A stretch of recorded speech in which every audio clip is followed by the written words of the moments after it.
Hi everyone, it's Kathy. Thank you so much for joining me.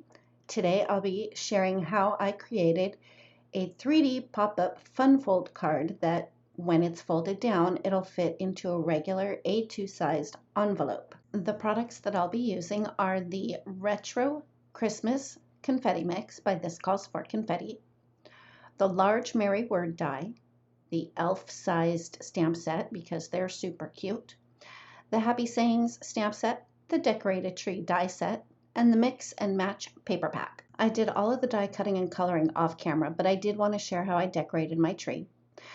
The garland I had die cut from white cardstock and ran it through my Xyron machine. I wanted to add some sparkle and I wanted to do it before I added the garland to the tree, so I used my Wink Stella glitter pen for that. The decorated tree die set is one of my favorites because there are options on how big you want to make your tree. Since my little elves are so small, I used the smaller dies to create the tree, and then I die cut the trunk of the tree from white cardstock and just used a Copic marker to color that in.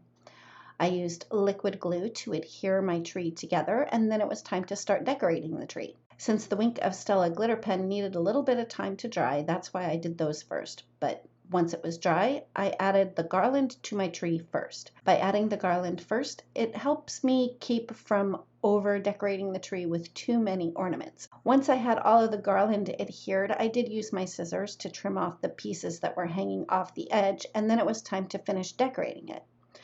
The pink ornaments are from the Decorate a Tree die set, and I had colored them with a Copic marker and then used a white gel pen to add stripes to them. And I also ran those through my Xyron machine so it would be easy to adhere them to my tree. After I had the ornaments in place, I dug through the Retro Christmas Confetti Mix and picked out some of the silver sparkle pieces that were in there and used liquid glue to adhere those in place. I also chose some of the light blue presents and just used liquid glue to adhere those as well. One thing I really like about the This Calls for Confetti mixes is they have lots of bits and pieces that you can dig through and use as embellishments, but they're also great for doing regular shaker cards. For the tree topper, I chose 2 of the pink snowflakes and glued those together before I glued it to the top of the tree. Moving right along to the card. For the card base, you'll need a piece of cardstock that measures 4 1/4 by 10 1/2 inches. Then you'll need another piece of white cardstock that measures 3 by 5 1/4 inches. I'll have all of the measurements, including where to score on the cardstock, listed in the description box below for you. So I'm going to start out by scoring the larger piece that's 4 1/4 by 10 1/2 inches, and I'm going to score at 1/2 inch, 1 3/4 inches, 3 3/4 inches, and 5 inches. For the smaller piece that's going to be the front pop-out shelf, I scored that at 1/2 inch and 1 3/4 inches. One thing that I would recommend for this particular card is that you use a very heavy cardstock for the card base and for the little pop-up shelf. I used 110-pound Neenah Classic Crest cardstock. And after I had done all of the scoring, I couldn't find my bone folder, so I just used an acrylic block to burnish those score lines. And I did flip them back and forth and scored both sides. You want to make sure that you burnish the score lines really well to have really crisp creases so the card can stand on its own once you're done. Now that all the score lines are burnished really well, it's time to add the patterned paper. I added this piece of patterned paper, which is slightly smaller than 4 1/4 by 5 1/2, to the very back. The next piece of patterned paper, you want to make sure that you fold up the bottom of the card and adhere this piece of patterned paper in between the second and third score lines on the front. Now to get that first shelf, you're going to add adhesive on the smallest score tab at the very top. And to make sure that I got that tab adhered in the right place, what I did was I folded so that the patterned paper was at the very bottom. So that's very important. Then I folded that tab back with the adhesive on it and pressed that into place.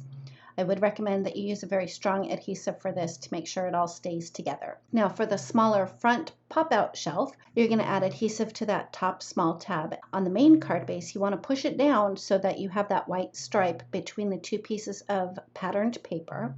I found it easiest to line up that polka dot paper in the center of the bottom shelf before I pressed the adhesive into place. And then once I lifted up that bottom shelf and made sure that that is where I wanted it. Then I flipped up that smaller piece and burnished the adhesive really well. Once I brought that piece back down, I turned it on inside to make sure that both of those shelves were nice and square. I added a tiny little bit of adhesive on the bottom of the polka dot paper panel just to hold it into place. You don't need a whole lot, and I wouldn't recommend burnishing it until you flip it on its side like that and make sure that those shelves are square. Once those are adhered, go ahead and flatten that card up by pushing the bottom up and press on those score lines one more time.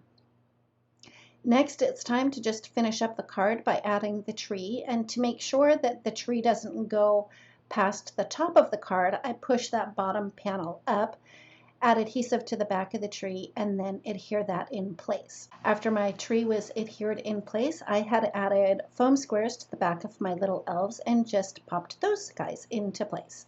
To finish up the card, I had die cut the Merry Word die 3 times from white cardstock and once from pink cardstock. And when I stacked the white die cut words on the pink die cut word, I offset it so it would be a small pink shadow. I heat embossed the word Christmas onto pink cardstock and cut that out. I used liquid glue to adhere the Christmas sentiment to the Merry die cut word before putting it on the card, just to make it easier for me. And then I used liquid glue on the back of the Merry die cut word and the Christmas sentiment tab and adhered that to the front of the card. And that's it. That finishes up my card for today. I do have another sample where I created the same card using the Happy Feet stamp set and the Christmas Eve paper pack, and I wanted to share that sample here as well. Anyway, thank you so much for joining me. If you like this video, please give it a thumbs up. If you've not yet subscribed, we'd love it if you would. And don't forget to ring the bell so you're notified every time a new video is posted. Thanks again, and we'll see you next time.